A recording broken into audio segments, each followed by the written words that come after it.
and crime. There are only two types of Americans, those who live in New York and those who wish they could. How's it going back there? Interns, right? Good to see you. You know, which area is comms? Where you? Which area? Which agency? IGA or Tiffany Cruz, you know? Good. You're going to have a lot of fun with Deputy Mayor Raspberry. Can we get a group photo? Huh? Want to get a group photo? Yeah, why don't y'all come on? Come on now. Come on now. Come on out. You know? And it's going to be an amazing experience. Look at that.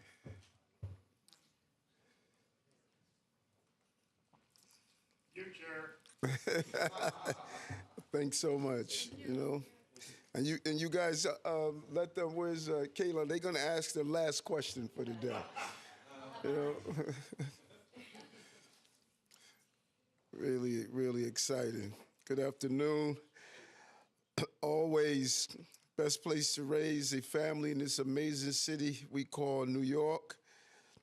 Last week, it was one of the things that we hear about all the time, mopeds and four-wheelers and all of these illegal bikes on our streets. Every town hall, people stop me on the street all the time, and we just took action. Historically, we witnessed after COVID, there was just this mass flow of illegal two- and four-wheelers on our street, and we went after them, and we removed over 100,000 of these vehicles since 2022.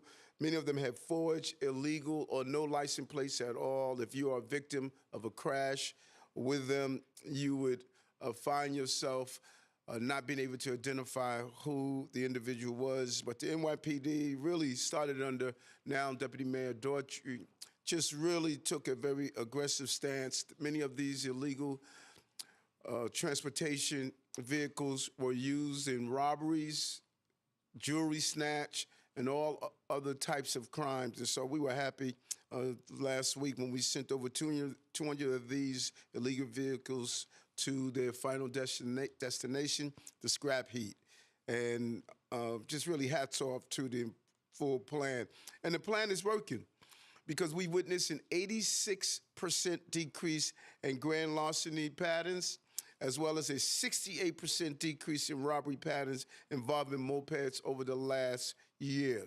And more broadly, there has been a 57% decrease in all index crime reported involving mopeds year to date. So identified the problem, implemented a plan, and the result of that plan is sending these guys to the heap. If you haven't noticed, Deputy Mayor Carry On is here with his team. What they are doing around housing, breaking record after records, the Aaron Judge of housing, you know. Just really impressed with the DM has done, not only when he was in the role of the commissioner. We had a very broad and aggressive plan of being the most pro-housing administration in the history of the city, and we're doing just that. And making it a place where you could raise families and children here. And I don't know how many times we've stated it. We're going to state it over and over again, a pro-housing administration. Everyone talks about versions of our plan. Even ChatGPT talks about great housing plan, comes from this administration. And we are advancing 5 ambitious neighborhood plans to bring more housing and jobs to areas from Brooklyn to Manhattan to the Bronx. And this year we launched our City of Yes for Families plan to build on this work and create more family-friendly neighborhoods across all 5 boroughs. This is not rocket science. It's about building more housing. That is the goal, and that is what we push to accomplish. And now Deputy Mayor Carry On and his entire team is doing just that. And hats off to Dan Garodnick for what he did with passing the City of Yes. And that's why today we're advancing 3 key projects that will bring approximately 1,100 new homes to Coney Island. I don't want to steal your thunder. Why don't you talk about it? Thank you, Mayor. Thank you very much. I think we can declare with great confidence that this is the most pro-housing administration and the strongest pro-housing mayor in New York City history. And you all know that we have broken production and preservation records over the last 3 years. And I am pretty confident that once again, this year will be another record-breaking year, sir, where we will see the production of more housing than we've seen in the entire city's history, recorded history. And I want to share with you all some of the projects that we're rolling out today. One is called Coney Landing. It is a 15-story building with 178 units of affordable and supportive housing, over a $40 million investment from HPD and the New York City Housing Development Corporation. Coney Island Phase 3, which is a 430-unit development of 100% of affordable housing with a community facility. It's a $90 million investment from HPD and HDC. And then we have 1,500 units that will be triggered by the New York City Economic Development Corporation's invitation to developers to partner with us. This will deliver 1,500 new homes and invest in the reconstruction of the historic Riegelman Boardwalk. The city will invest in new streets, sewers, public realm improvements, including a $42 million renovation of the Abe Stark Sports Center. This RFP was released back in February. We've gotten the responses, and it will deliver for that part of the city a transformation of an iconic neighborhood and a globally known place called Coney Island. All told, Mayor, in fact, when you add up the 1,500 units triggered by the request for proposals, the 430 units of 100% affordable housing and the 178 units of affordable and supportive housing, we're talking about more than 2,100 units. And this is just part of a larger package of investments that we will continue to roll out later on this week, in the coming months, and again, breaking all records that have ever been set in terms of housing production and preservation. Thank you. And you know, it always surprised me. I think Coney Island is a wonderful place to live. I remember as borough president, we saw many of the developers wouldn't develop because the infrastructure was not built out. And we're tackling that problem, but living in Coney Island, waterfront property, we think there's a lot of excitement, and what you're doing there, I think, is so important.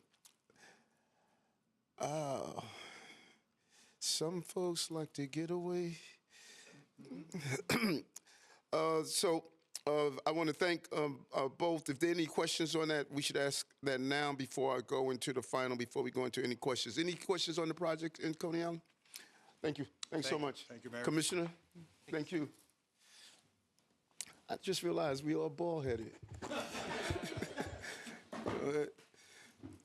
So, you know, you heard me talk about over and over again about collaborating with our federal partners, ICE, FBI, HSI. And yesterday, I think, is a real indicator of that. We took down yesterday with this collaboration, a transnational gang called 18th Street Gang. They decided they were going to take advantage of New Yorkers and they were the bullies of Roosevelt Avenue. We spent a lot of time there with Councilman Moyer. Prostitution was a huge problem. It impacted the quality of life. The residents in that community asked us over and over again. I went there 1 a.m., 2 a.m. in the morning and walked the streets, and it was just unbelievable about the open prostitution. And I don't subscribe to the belief that some of our elected officials in this city and state believe that prostitution should take place in our city. I think it's a quality of life issue, and it leads to other levels of violence. And yesterday, our partnership with our federal authorities, we took down the 18th Street gang. And they were relatively unknown because many of the individuals were victimizing undocumented residents. And the undocumented residents were afraid to come forward because they believed that they would have been deported because of the reporting of this action. And we were able to put together a task force and cross collaboration, and 11 out of the 12 case subjects are in custody. Job well done. Remnants of the assaults, robberies, and extortion of New Yorkers on Roosevelt Avenue. This is going to have a major impact on that. And we also recovered printers used to make false and fake passports, green cards, and Social Security cards. And so I really want to thank the NYPD and all of our federal partners and the Queens District Attorney's Office, DA Katz, for this important initiative and this important takedown. This is why the collaboration works when we go after criminal enterprises of any level. Not only were they preying on innocent documented New Yorkers, but they were preying on undocumented New Yorkers. These are the individuals that I will continue to fight to remove from our city. And so with that, why don't we open for a few questions?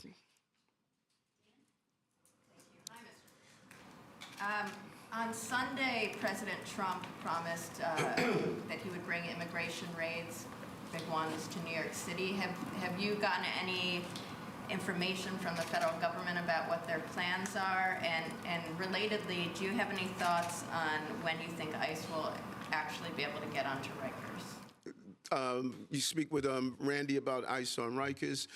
As you know, I turned that over to my first deputy mayor, and Deputy Mayor Katz. Katz Daughtry is speaking with our federal partners to get an understanding of if there's any new changes, and we will adjust based on those changes. Morgan.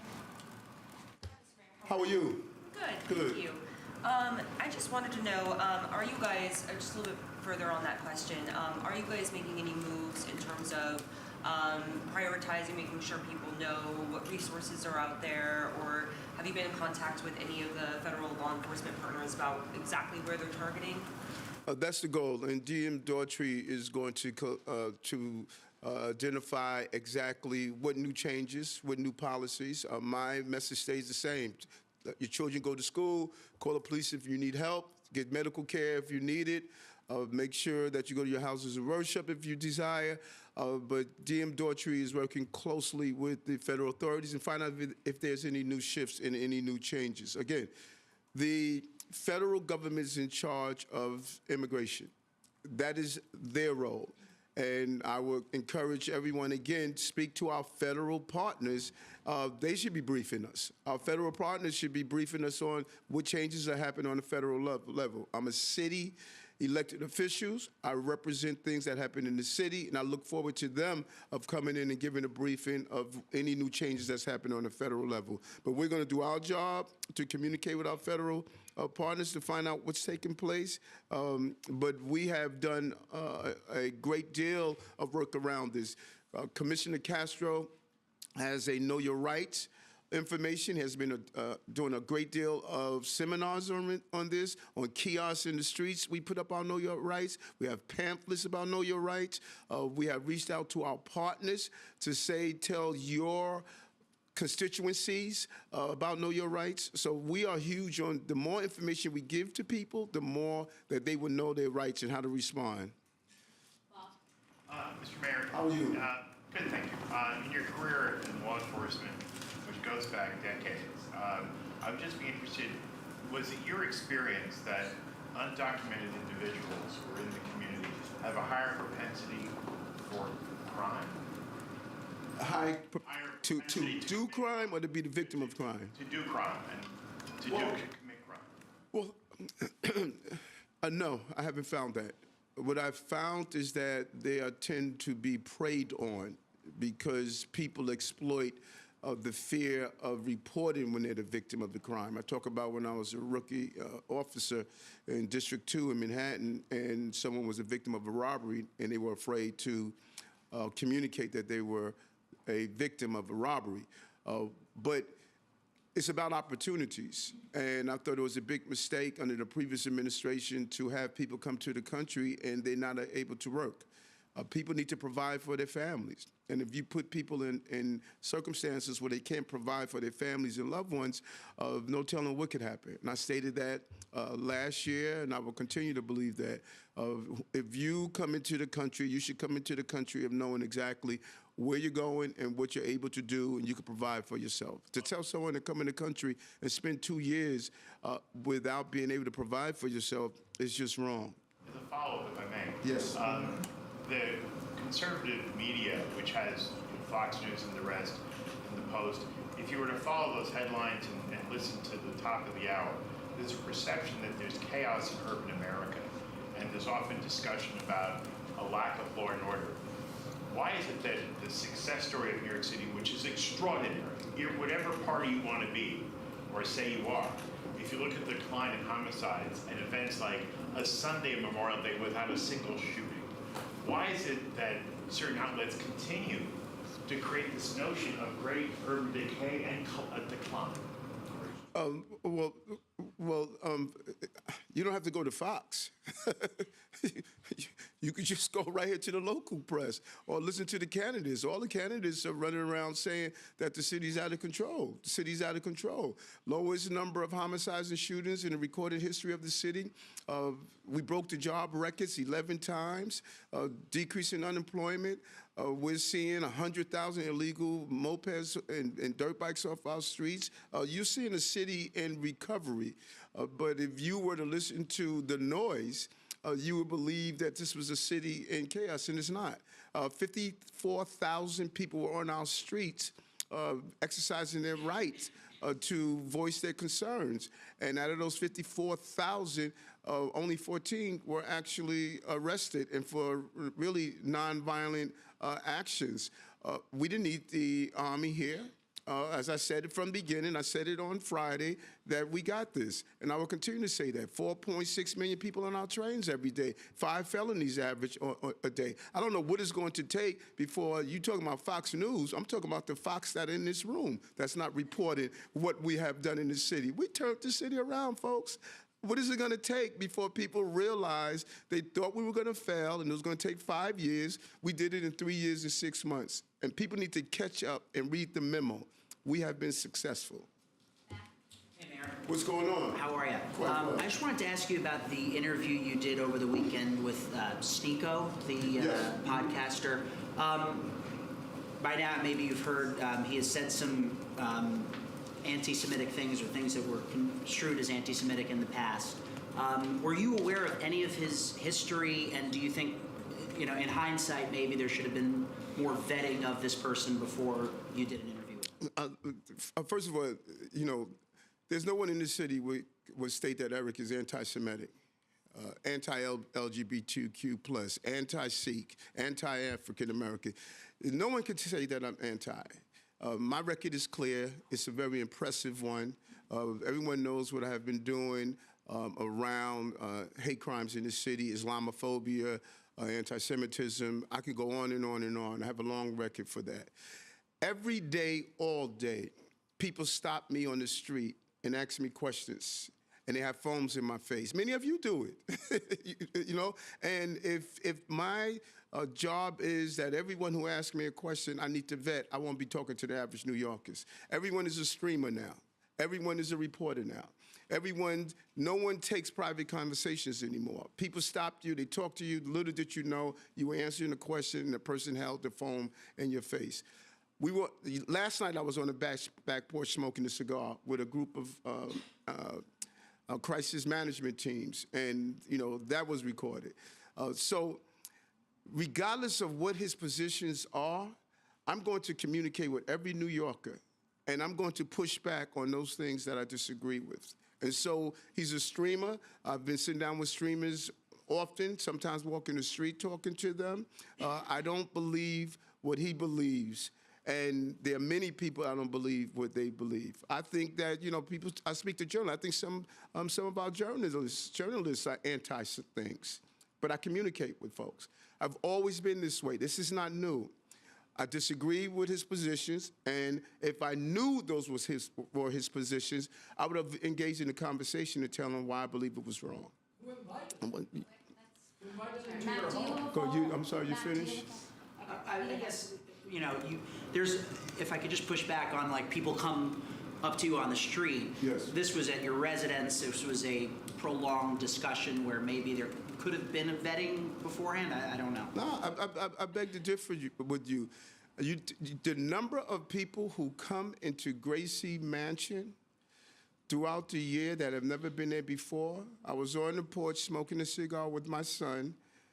Folks reached out and say, "Hey, are you around?" "Yeah, come by and see me." It happens all the time. And many New Yorkers come to Gracie Mansions that have never been to Gracie Mansion before. We call Gracie Mansion the people's house. And there are people who come into Gracie Mansion we agree with and we disagree with.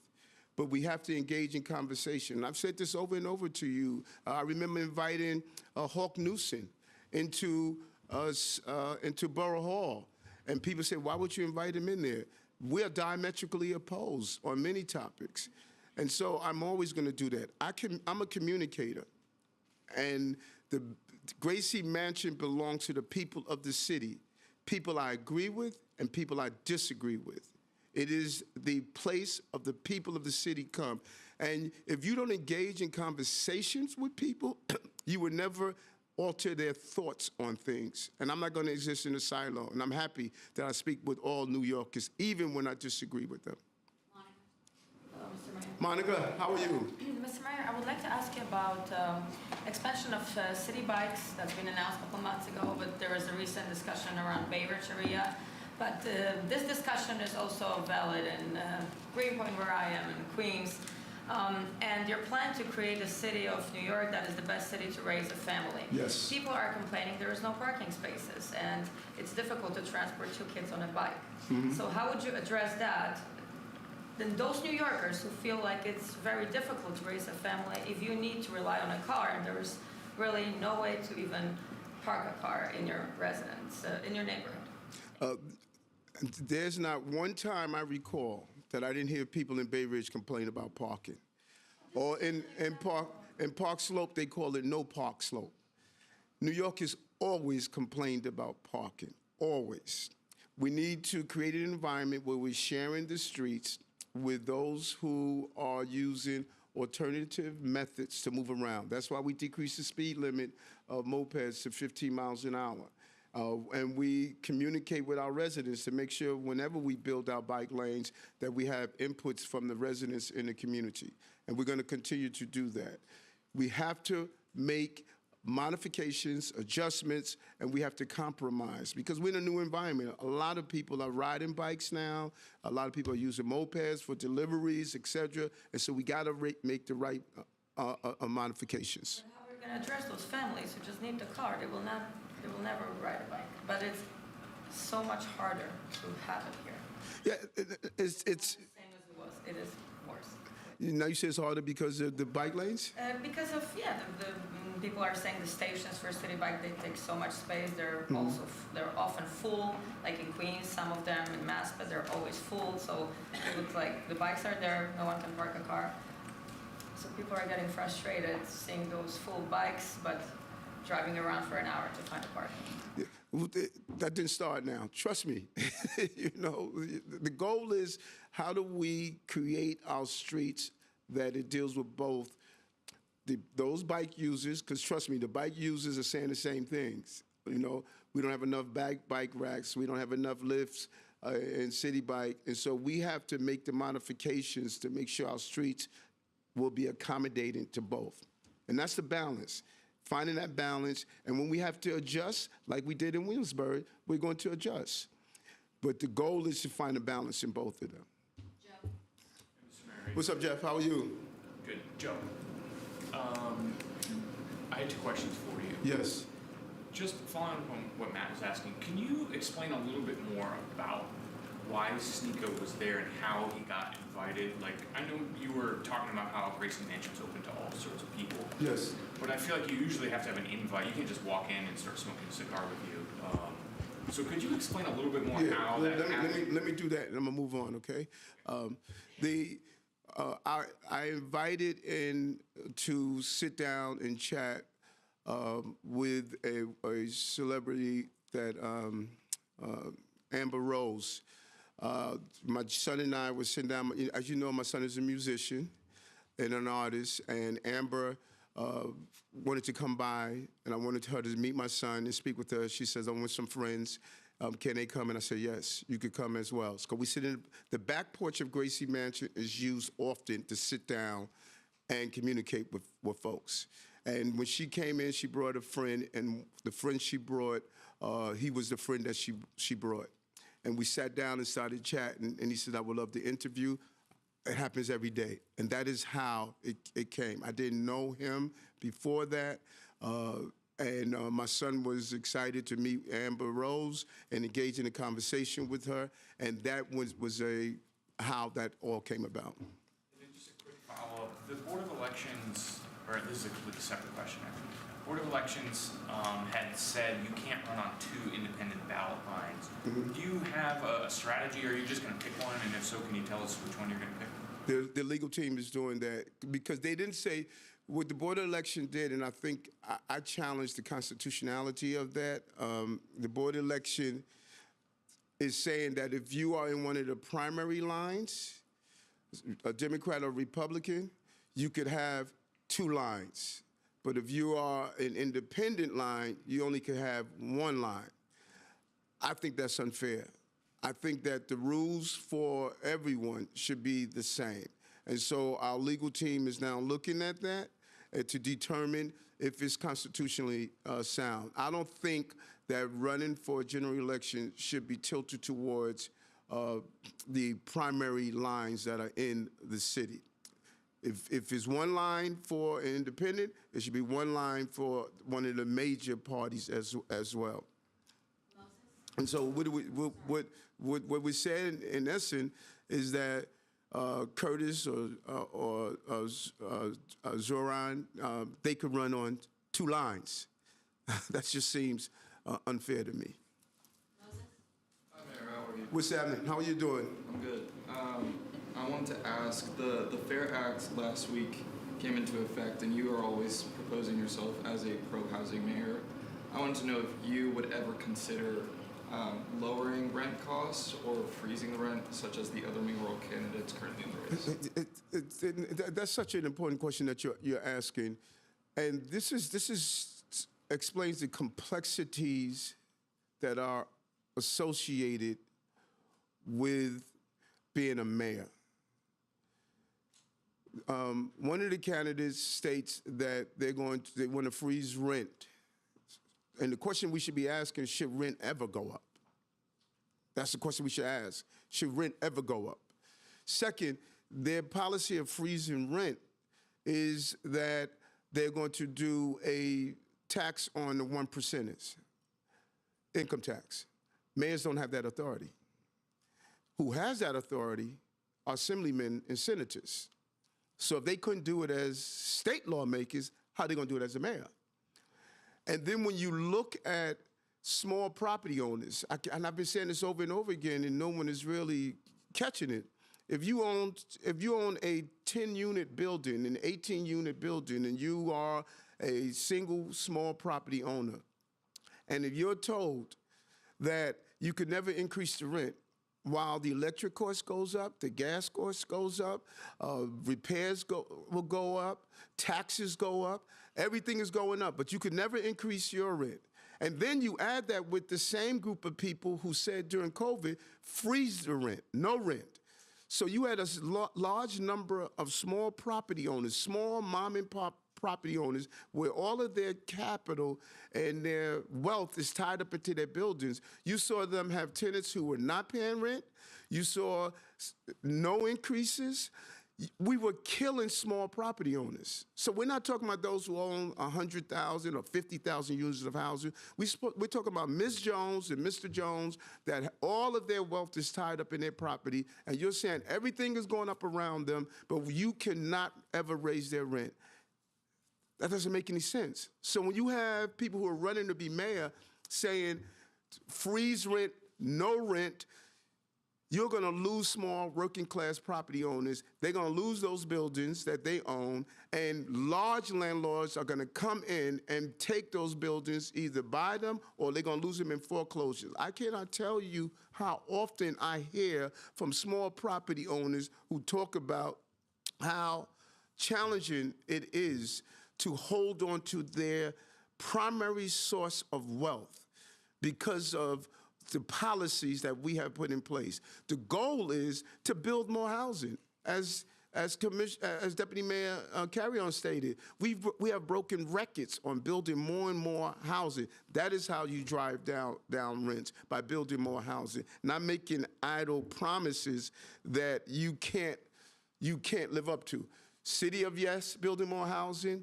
Breaking records on building more housing, moving more people out of homeless shelters to build more housing. We are doing it in a way that a smart a mayor would do it in the right way. Kelly. Hi, Mr. Mayor. How are you? Hold on, I want to make one more point to you before I forget. I'm a small property owner. I have 3 units. And the tenants that have been in my building, I think for about 15 years, I've never raised their rent. Never raised their rent. Because as long as I have enough to pay for my mortgage, I don't have to. I'm not trying to, as Gandhi said, there's enough for human need, there's not enough for human greed. I'm in a position to do that. But these small property owners that I speak with that are struggling, that are scared, that are afraid, and when they hear candidates say, they will never raise the rent. So the question to ask those candidates, is there ever a time you should increase rent? Because that's like saying don't ever raise anyone's salary if they work somewhere. So is there ever a time that you should ever increase rent at a modest amount to help those small property owners? No one wants to answer that question because that's a tough question that a mayor has to answer. A candidate can throw out anything. The mayor must answer those questions. Good. How are you? Good. I wanted to ask you about that immigration enforcement here in the city. I'm sorry, about the immigration enforcement here in the city. Why Yes. has there been such hesitance to communicate with your administration on that? What do you think is the issue there? And then separately, No, say on the first one. I don't understand that question. so Trump over the weekend said that he's going to surge, some immigration authority resources to cities where he's going to, look to deport more immigrants. You had mentioned that Kaz Daughtry is leading that effort, speaking to federal authorities when it comes to immigrants. But you said that you're waiting on them. You said, we're waiting to have a sit down to get communication from them. I'm wondering what's taking so long. Why are they hesitant to come and speak to you about that? I don't know. I'm not sure if I articulated that they were hesitant to do it. He just made that announcement. We're going to find out what that announcement means. So there's no hesitant. And in areas that we felt that it was improper, such as, the apprehensions that were made in the court, we signed on to amicus brief to voice that. So I don't understand where the hesitant. He made an announcement on it. We're now seeking to say, define that for us. What does that mean? That you are doing something new. If there's something new, we need to find out what it is. And so there's not a hesitant. We've been in constant communication to find out any new shift or change in policies. And that has not changed. In those areas that we disagree, we've taken action. But we need to be clear. The federal government is in charge of immigration enforcement, not cities. Federal governments, I have a city council that I have to deal with city issues. Federal electeds deal with federal agencies. They should be giving us the report that you're asking about. And then I have a separate question. Yes. You're going on to the general election. Yes. You're not in this primary. You excited about that? No, I'm sure you're happy about it. I still have to cover a primary election. I was wondering, there's this reporting that you were courting Republicans for your independent bid. I wonder, are you open to having Republicans, come out for you, or even throwing Curtis Lewa off the line and you get a major party line? No, this is what the beauty of a general election. In a general election, you're not restricted by party. I want all New Yorkers that have understood that this guy has turned around the city, folks. This guy has decreased crime, increased unemployment, built more housing, record levels of people out of homeless shelter into permanent housing, invested in foster care children, brought jobs back to the city. Broadway had the greatest 12 months in the recorded history of the city. I want them to say, no matter if you're Democrat or Republican, to state that this is a mayor that's turned around the city. Because if you go into the store and you want to purchase a loaf of bread, people are not asking you are you Democrat or Republican. When someone does a crime in the city with one of the 22,000 illegal guns we took up the street, they don't say stick them up if you're a Democrat or Republican. I have been a good mayor no matter what party you belong to. And I want Democrat, Republicans, independents, working families, whomever you are, I want you to vote for New York Mayor Eric Adams. And so 8.5 million people in the city, I'm going to be a good mayor for everyone in the city. But if Curtis were to be thrown off the Republican line, would you be willing to Those are hypotheticals. I'm on the affordable and safe line and the anti-Semitism line. You're calling out a lie, Chris. Stop calling out. You must have done that in school. You must have done that in school. Stop calling out. Listen, if he does that again, he's not to come into our conferences. You're not going to be disruptive in our conference. You're going to stop at the gate. You do that again, you're going to stop at the gate. You're not going to come into this conference, my off topic, and be disrespectful and call out and think you're going to do what you want. You won't come through that gate if you do that again. You want to take a question from me now? Go ahead. He did it again. Make sure security knows he is not allowed back into this room. Mr. Mayor? How are you? I have two questions for you. Yes. I'm interested in what you think about all this DoorDash money that's going into the race. There's $1 million that they've given to an Andrew Cuomo super PAC. There was a story just now in the city that they're also funding a political committee that's paying for ads for Adrian Adams. You've done some work in raising the wages for these app-based delivery workers. What do you think they're trying to get done here in City Hall by giving that money? And then my second question is, are you going to vote in the primary? You have said you are a Democrat still. Yes. First, the DoorDash. The DoorDash money, listen, let's be clear that I raised the wages for the delivery workers. I've been very clear on their obligation and responsibility on making sure that their employees get the license. It should not pass on to the workers, that they need to pick up their task. They have an obligation and responsibility. And, I'm a working class mayor, and there's some companies that will say, okay, Eric is just really trying to do too much for workers. And so you put $1 million here, $1 million there. So you're right, there's a lot of DoorDash money in the race. You know who they're not putting money in for? So that's a real signal. So I have to stay focused for working class people. That's what I'm gonna do. Second question? Primary. Are you going to vote in the Yes, I am. Yes, I'm a vote for. No, I'm going to, wait, you say am I going to vote in the primary? Yeah, the Democrats. For my city council. There is no mayoral candidate on there that anyone should be voting for. So I'm gonna vote for my city. I'm gonna vote for my city council member. But I can't imagine any of you voting for any other candidate. Y'all gonna vote for somebody else? Please don't tell me that. I'm voting for my city council. Last question, Keith. Two questions. Yes. 10 mile per hour bike speed limit, e-bike speed limit. Is that an executive order, or does that have to get something approved by the city council? And how actually does it get enforced? So do you have police with radar guns in the bike lanes, like they do on highways?